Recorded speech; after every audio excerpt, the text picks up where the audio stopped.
So here's the reason why I will be returning the Canon R5.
So I wanted to start off the video by talking about my history with Canon.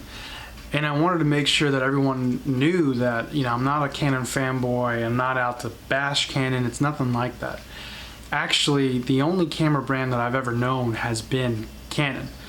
I actually still remember the first time that I bought a DSLR. Actually, the first time I ever bought a camera was one of those little digital cameras that had the extended zoom that was built into it. It wasn't an interchangeable lens, and I think even that was a Canon. But the first time that I officially thought about doing something professional and buying my first professional camera was the Canon T4i, the Rebel T4i. It must have been like 8 years ago, almost 9 years ago, something like that. At the time, it was Nikon and Canon. Those two cameras for DSLRs were king. And I actually went to a private mom and pop photography store. Actually may have been the owner, now that I think about it, who was an expert in photography. He actually recommended to me to get Canon. His exact words were something along the line like, if you wanted to focus on photography, go for Nikon. But if you wanted to shoot some video, go with Canon. Canon seems to be very innovative when it came to the video side of things. At the time, Canon had some great autofocus for its time period, and was offering great features like Full HD, 1080p. I remember 1080p was a big deal. Now I don't exactly remember what the T4i had. I don't think it was the top of the line. It was a Rebel series, but for the price, it had some pretty cool features, and I decided to go with Canon, ironically because Canon was paving the way. Now along the way, I obviously updated. I went from the T4i to the Canon 80D, which I still have till this day. And for most of you would probably remember that the 80D was kind of the vlogger's camera. The Canon 80D was known for being kind of like, that video focused camera. It had a flip out screen, which everyone went crazy for. and it was starting to kind of pave the way. But at the same time, I think at the time Sony was just coming out with their mirrorless cameras, and you know, from the Canon 80D, I ended up not really upgrading. Well, as far as buying something else, I didn't really upgrade or buy anything else. I would rent from time to time the 5Ds. I think it was a 5D Mark III and a 5D Mark IV whenever I did need it. But primarily for videography, I kind of stuck around with renting gear and used the 80D as like a backup thing. And I patiently waited. I've been very loyal to Canon. I patiently waited for Canon to come out with the next big thing. Canon kind of was late to the game with 4K, and they were kind of late to the game in all actuality, the mirrorless game. They kind of got into the market with the entry-level mirrorless camera, the Canon R. And I remember at the time it didn't quite, you know, make me want to pull the trigger on it. I didn't like that it had a crop on 4K. Initially, there was a lot of bad reviews. The autofocus wasn't so great. I know that as time went on, the firmware updates got better and better, and the camera grew and became a better camera. And they fixed the autofocus and such. It's a lot better than what it was initially released for, which gave me hope actually for the R5, but we'll get to that later. So I never really dove into the Canon mirrorless. I really wanted to, especially for the RF glass. And I had rented the Canon R a couple times with the RF glass, and I remember thinking, man, the RF glass is amazing. I can't wait for Canon to come out with a professional R body for this RF glass. It wasn't quite there, it wasn't quite a professional level camera. You always felt like the glass was ahead of the camera body.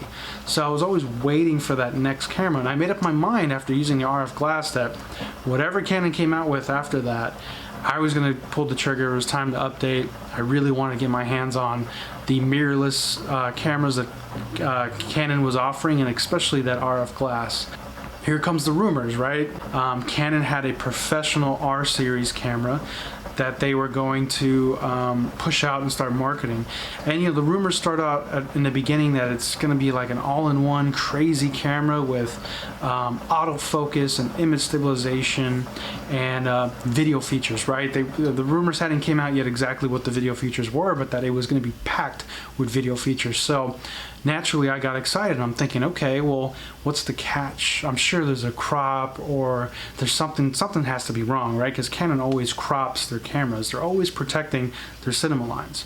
Well, as time went on, the rumors started confirming certain things. You know, you're going to get 4K 120, 4K 60, no crop, right? Possibly it has 8K, possibly the 8K has no crop. Now, right before launch, Canon kind of was really pushing this thing. Then Canon started releasing specs, and a couple months before the camera actually got released, they held like an online press conference, and all their engineers and marketing team were talking about how great of a video camera this thing was and the video capabilities, and they start confirming some of these rumors, and everyone went crazy, and they're like, you know, this is incredible. Canon's offering an 8K mirrorless body with image stabilization, with 4K 120, 4K 60, some sort of 4K high quality mode. We hadn't known exactly yet what it was all about. Dual card slots. I mean, the internet was going crazy. And right before it launched, YouTube flooded with all these reviews of the R5. Turns out all these reviewers had something kind of in common, and I'm not talking about Canon's website, Canon's ambassador reviewers. I'm talking about the YouTube guys that had it first. They got paid to review it, but all of them kind of were starting to hint at something. Hey, this thing's kind of overheating, right? I think one of the first guys, actually the first guy that ever reviewed it on YouTube was Peter McKinnon. And he flat out said right away, hey, this thing is overheating on me. Obviously it's doing something internally, it's generating all this heat, but he did state that it was a pre-production model, and that he thought that, who knows, maybe they might fix it for production release, or something may happen. You know, it wasn't a final product. So once again, I was like, okay, I'm gonna, you know, I had already pre-ordered it at that time. I think I pre-ordered it the hour that it got, you know, announced and went on for pre-orders. And I'm like, okay, so everything's cool. But then all these other reviewers started reviewing it on YouTube, and these guys weren't necessarily Canon ambassadors. They were getting free cameras from Canon, or Canon was lending them out the R5, and they were giving their honest reviews. And a lot of them were kind of brutal about the overheating, and they were saying, hey, this might be a pre-production model. We're not sure if this is final product yet or not, but the thing is unusable. It's overheating pretty dramatically. And then Canon was forced to release their overheating charts, which they had never advertised before. It wasn't something that, you know, they brought up saying, hey, this thing shoots video, but by the way, you know, the video is not really usable. It's actually something that you should really think about because it overheats like crazy. This is actually a photo camera first. They never mentioned that. Canon has always promoted this camera as a video hybrid camera. Actually, their own words, they were promoting it as something that you could take on a production set and you can use alongside with the cinema cameras. So Canon wasn't necessarily truthful. There was some bad press being released about them, and YouTubers were finding out that this thing was overheating. They were actually exposing Canon, and Canon, before the pre-order sales came out, decided, hey, we're going to get ahead of this. We're going to let you know that it overheats. We're going to give you a chart that says this is the cool down temperatures, and this is, you know, the temperature that it's going to overheat. Well, they never actually disclosed the temperature it's going to overheat at, but this is the time limits that you have, and you know all this before you're going to pre-order it. The problem with that is they never mentioned that, hey, this thing overheats as soon as the timer starts, right? As soon as you turn on the camera, you have to choose between, are you going to take photos or are you going to take video? If you're going to take video, are you going to take high quality video, slow motion video, high frame rate video, or are you going to settle for standard? Whatever you decide to choose, you better figure it out real quick, because as time goes on, features are going to start dropping off on the video side. So, long story short, the day that it actually got released, I think it was August 1st or something like that, I actually got the camera the very next day. It was shipped to my door. So I've had it for a whole month. I've been playing with it. I've been trying to use it pretty exclusively. I know that there's a pandemic right now, but I've tried to at least twice a week or so try to use it for something preferably outdoors. So there's not much you can do rather than, you know, go outside and go on a hike and enjoy nature, right? And I figured that'd be great. I'd go out, it'd be in the sun, it'd be in normal environments, right? And I'll get to try this thing out. So what happened? Why did I end up suddenly, you know, deciding to send this thing back? It turned into a nightmare, and I'm going to split this up into two different categories. I'm going to talk about pre-firmware update and post-firmware update, because I know that there's a firmware update, and I'll get to that in a sec. Yes, there's some improvements, but still, the improvements just aren't enough for me to keep the camera. If any of you have ever been on a hike, you're hiking, you're trying to get to your destination, and along the way, there's some really cool stuff that you might find interesting. So you might switch over to photography, you'll take a couple of cool pictures, you'll really enjoy the 45 megapixels, and then you might switch over again back to video, take some vlogging videos of yourself on 4K standard, right? As a hybrid camera that was advertised as a great video camera that had great hybrid capabilities, you expect to be able to use it in a hybrid setting. If you're doing that, things are overheating in the background, or so they say it was overheating, right? I started noticing that as I'm hiking up this trail and, you know, I'm getting to my destination, right? So at the end of whatever it is that the hike is that we want to do, I might want to take some slow motion video. Well, I started noticing that as I'm using this, and even in photography, it's overheating. The timer's, you know, kicking in. I switch over to 4K 60, or I'll switch over to 4K 120 or whatever, 4K HQ, which is beautiful, and I'm noticing that my time is being chipped away. So I start going, okay, well, the overheating thing is pretty serious, it's legit, no one's making it up. Let me start toggling this thing off. Toggle it off, try not to use it, turn it back on, and only gain like a minute after, you know, hiking for, let's say, another 15 minutes or so. So then I'm scratching my head. Now I'm going, okay, well, this thing is turning kind of unusable. But I guess, you know what, I have to just let it cool longer. Well, then you start to notice that you're missing a lot of things. So I'll give you a perfect example. So as we're hiking, we're actually at Point Doom. If any of you know where Point Doom's at, it's a very beautiful scenic beach, right? And the waves crash on the rocks. You get a beautiful sunset at the end of the day. So my goal was, as we were hiking, I wanted to take some vlogging videos of myself, get some videos of the trail, take some beautiful pictures of the sunset. In particular, we're getting to the rocks, right? We're hiking towards the rocks, and I wanted to get the waves crashing with the sun setting behind it, kind of like a angled shot, a slow motion 4K 120 with the sun setting with all those colors behind it. And I was thinking this is going to be beautiful. Probably take a 4K HQ mode and then get another angle, get closer, and get a nice slow-mo shot. This is now like the third trip, right? I'm like learning the camera. I'm conserving the camera. I have it off most of the time. I'm being very selective with my shots. I want to use it, so I'm still turning on. I'll take a picture here and I'll turn it off real quick, or I'll take a quick vlog and I'll turn it off real quick. And well, as I was doing that, unfortunately, the recovery times were so bad, especially with the first firmware update. By the time we got down there and I was setting up the shot, I turned it on. It said I had like 5 minutes of 4K 120 left. Setting up the shot, getting everything ready. By the time I set everything up, I take the video. The thing overheats. Of course, the first video is never, great. The sun hadn't really set quite where I wanted it yet, and as you guys know, when the sun's setting, the scene's changing with every minute, right? So got super beautiful. The colors really started to shine. I mean, the whole atmosphere changed again. I'm trying to take another video, it overheated. With the new firmware and with the old firmware, it doesn't matter. Once it actually overheats to where it has to shut down, it goes into like a lock mode. Even if you let it cool, with the old firmware, it felt like it didn't matter. It needed 2+ hours to fully recover. To get anything usable, you were looking at 45, 50 minutes to get another 5 minutes back or something, and it would overheat very quickly. With the new firmware update, it's a lot faster. The recovery times are a lot faster, but it still gets crippled once it fully overheats and shuts down. If you're trying to shoot something like a sunset, and as time goes on, your scene is changing, you can't wait 15 minutes for this thing to get, cool enough for you to take a 2-minute shot, right? So that was a complete waste.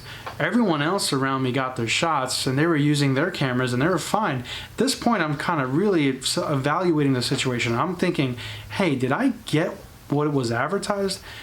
I paid for a product, and did they deliver on their promise? I sure didn't feel that way. I felt like I bought something that was not anywhere near what they were advertising it to be. So about like the fourth time we went out there, this is like our fourth trip, and the firmware had just came out. So keep in mind, I have a 30-day return window, and I'm really thinking now, am I gonna keep this thing? Hopefully this firmware update fixes thing, because I really like the camera. I really wanted to keep it.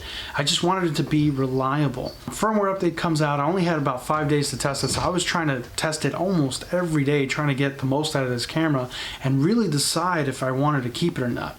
Same situation, right? I noticed that the cooldown periods were a lot better, especially if you turn the thing off and let it cool. The problem with that is you still have a pretty bad recovery time, but the fact that you have a $3,800 camera that you have to constantly shut down and not use for anything else, can't use it for photography, you can't turn it on and put it on 4K standard or set up your scene in 4K HQ, because that chips away at your time. The fact that you have this camera that you're constantly in the back of your mind, you're subconsciously thinking, am I going to overheat this thing? I got to think long and hard which feature I want to use and when I want to use it, because it may not be available to me later on. So that was something that was always in the back of my mind is, hey, the firmware update, sure, great, great first step Canon, but how much longer are we gonna have to deal with this before this thing's professional and reliable? So that was another thing that kind of was like, eh. So let me now talk about the positive about this camera. It actually is really painful for me to have to return it because it's a fantastic camera. Canon knocked it completely out of the park if they had something that was actually usable. The IBIS is amazing. You feel like you're actually sometimes on a gimbal. That's how great the IBIS is when you're shooting handheld stuff. If you're looking at photography, it kills. The 45 megapixels are amazing. It's really hard to take a bad shot with this camera. The autofocus, the eye detection is amazing. it's always picking up on the subject. You never have to worry about that. The RF glass is fantastic, right? And I was looking to go ahead and buy the Holy Trinity, right? I was gonna get the 15 to 35, I think it was 2.8. I bought the 24 to 70. That was the first lens that I bought for the R5. And I was gonna get the 70 to 200, all 2.8. I was really looking forward to the RF glass. The RF glass is fantastic. Then you shoot over to the video mode. Video 4K standard, it was good, it was fine. I mean, most people are not going to be able to tell the difference, especially if you're compressioning down to YouTube videos, or if you're going to do like, you know, something where someone's looking, if someone's watching your videos on the phone, they're not going to be able to really tell the difference, right? The 4K HQ, however, was gorgeous, and of course you want to use the best quality, especially when you look at how crisp it was, because it's taking the 8K sensor and it's downsizing everything and giving you this really crazy 4K image that killed the competition, right? Then you had the 4K 60 and you had the 4K 120, which were butter smooth, still amazing quality. And then you had the 8K, right? The 8K was ridiculous. It's innovative. The ergonomics on this camera are ridiculous. I mean, the top is perfect, right? You have your LCD screen, everything's right there in front of you. All the buttons on the back are exactly where they should be. You don't feel like anything's out of place. Everything's exactly where you need it and within reach. Oh, the viewfinder, that's another thing. The viewfinder is beautiful. It was crazy for me to, this is my first mirrorless camera that I personally owned, and it's crazy for me to like look through the viewfinder and play back the images and the video exactly how you would see it, you know, on screen. That was a really cool feature. And then we talk about the RF glass, right?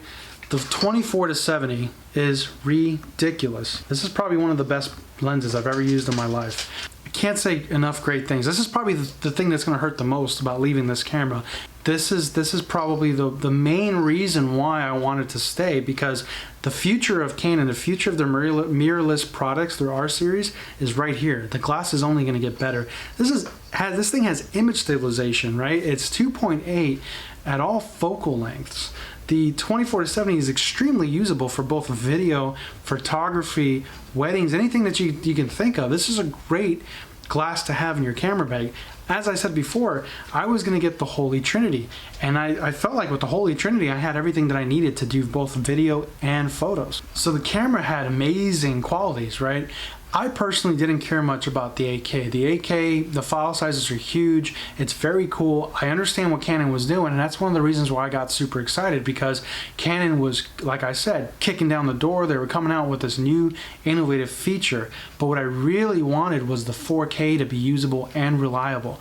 And I get it. I'm fine with some limitations. I'm fine if they said, hey, you only get, you know, 10 minutes of 8K, you only get 15 minutes of 4K 120, whatever the times may be. But the recovery time had to be there, right? Shut off the camera for 5-10 minutes or 15 minutes and you get the full time back. That's plenty usable, but that's just not the case, right? So if there were some limitations but with a decent amount of recovery and a shorter recovery time, then yeah, you can use it, especially if you're going to use the 4K HQ or the 4K 60, which I think the camera gives you like 30 minutes.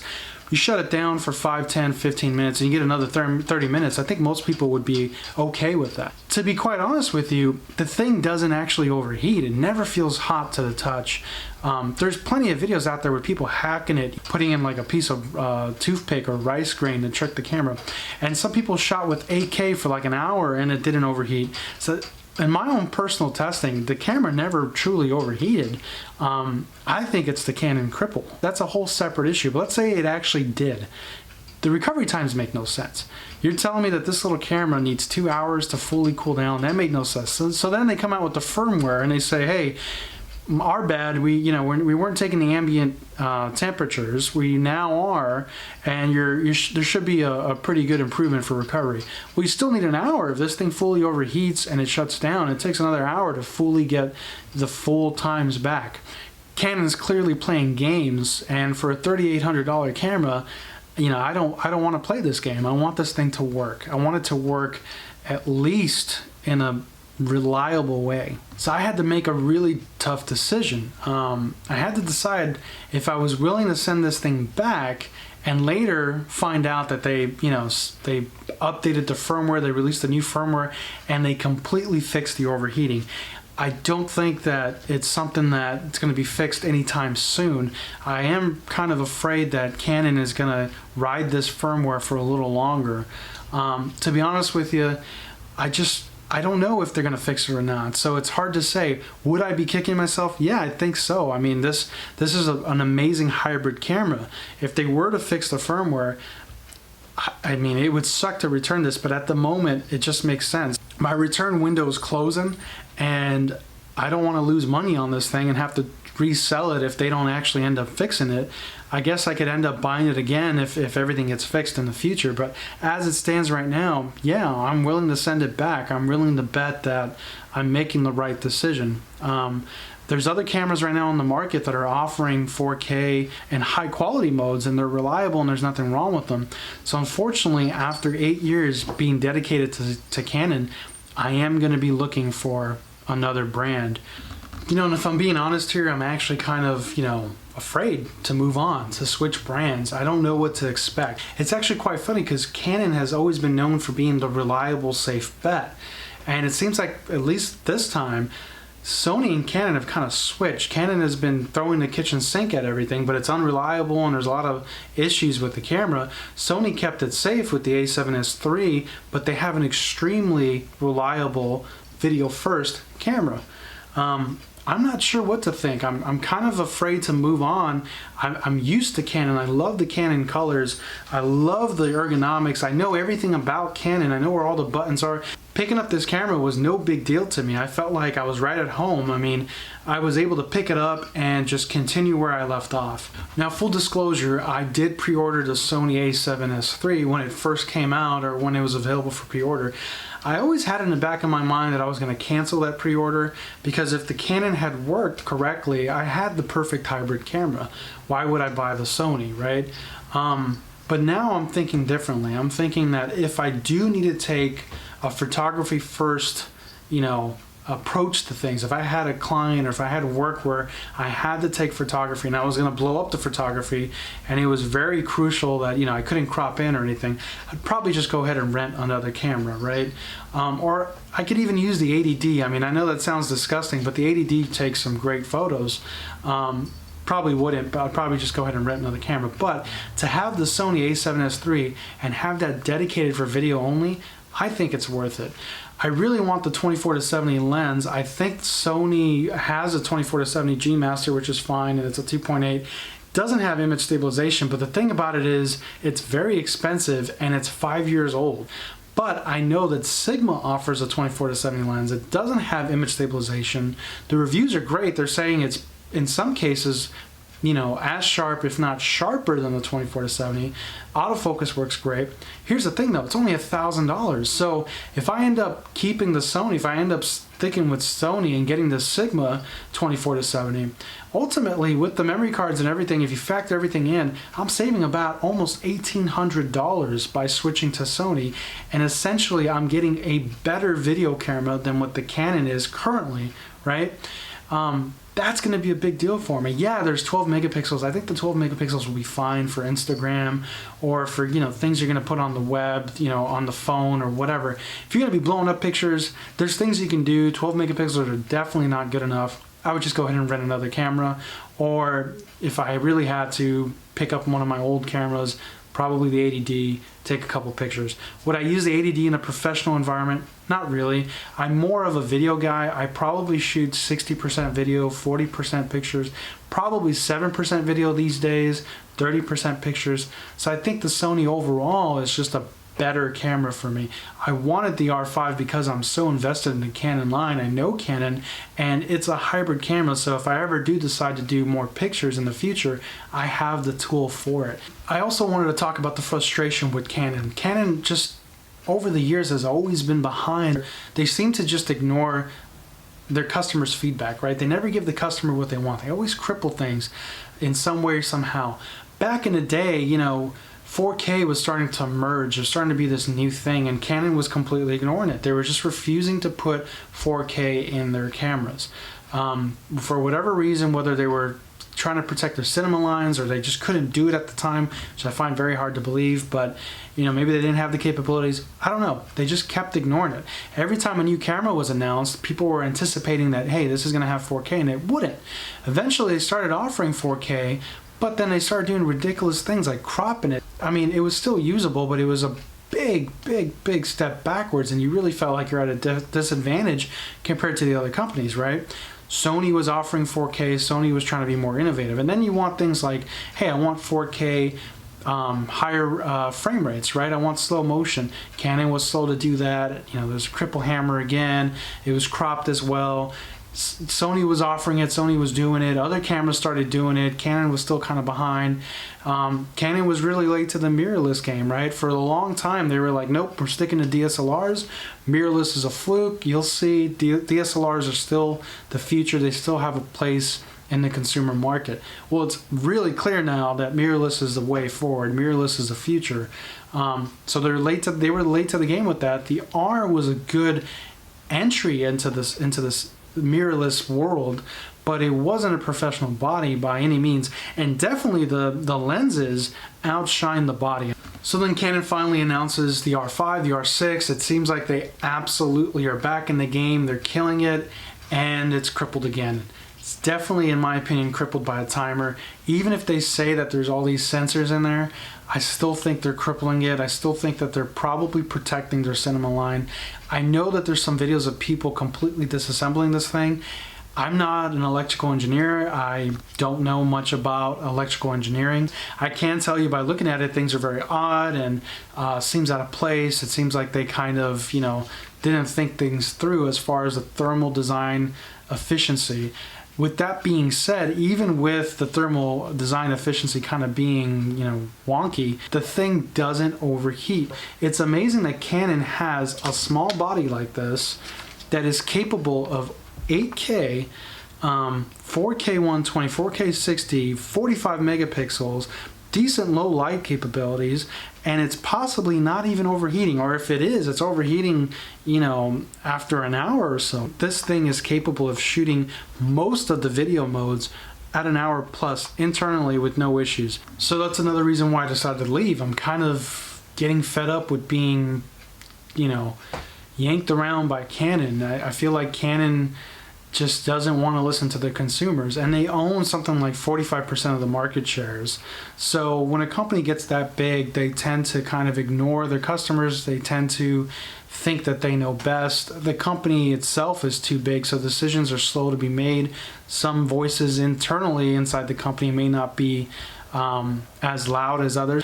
I definitely think that Canon should fire their marketing team. They should have advertised it differently. If they would have advertised this camera as a photos only camera and with some video capabilities, which they wouldn't because this was Canon's redemption, right? But if they would have done that, they would have been truthful from the beginning. You can't be mad because they're up front, they're telling you it is what it is. Canon didn't do that. Remember, Canon got exposed. They released this chart, buried within the manual. Currently not releasing that chart. It's not on their website. They're not advertising anywhere on their website the overheating. They're still advertising and selling this camera as a no compromise hybrid camera that is going to be able to compete in the cinematic video setting, right? And a production cinematic video setting.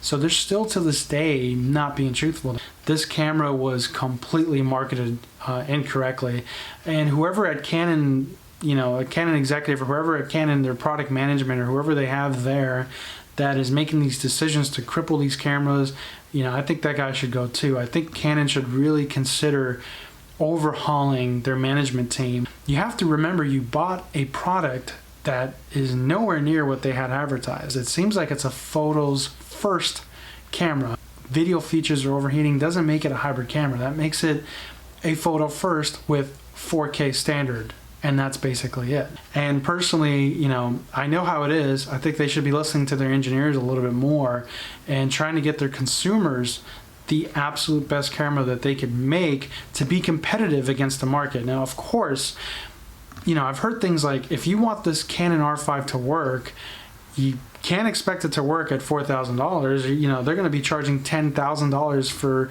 all these features. That's incorrect. You got to remember, before the Sony a7S III came out, yeah, sure, what Canon came out with was incredible with the 8K stuff, right? And I think a lot of people would have conceded and said, hey, it's okay if it overheated just as long as the recovery times are good, right? But then the Sony a7S III comes out and it's able to do all the 4K modes and it has all this great dynamic range and it's not overheating. And then people are like, well, it's because it's a 12 megapixel sensor and the Canon's a 45, but then you realize, well, no, after all, you know, all these hacks that are coming out with the external recording, the tricking the battery door thing, you realize that the camera can actually record for a lot longer and it's not really overheating. So sure, could they cripple it to, you know, protect their innovation or protect the upgraded model or even protect their cinema line? Absolutely, they could. To say that they're going to charge 10K or something, no. You got to also remember that this thing is a little bit more expensive than the Sony. And I think where it's at right now, offering the 8K and all that, yeah, if the thing worked completely and never overheated, sure, I would pay $4,500, $5,000 for this.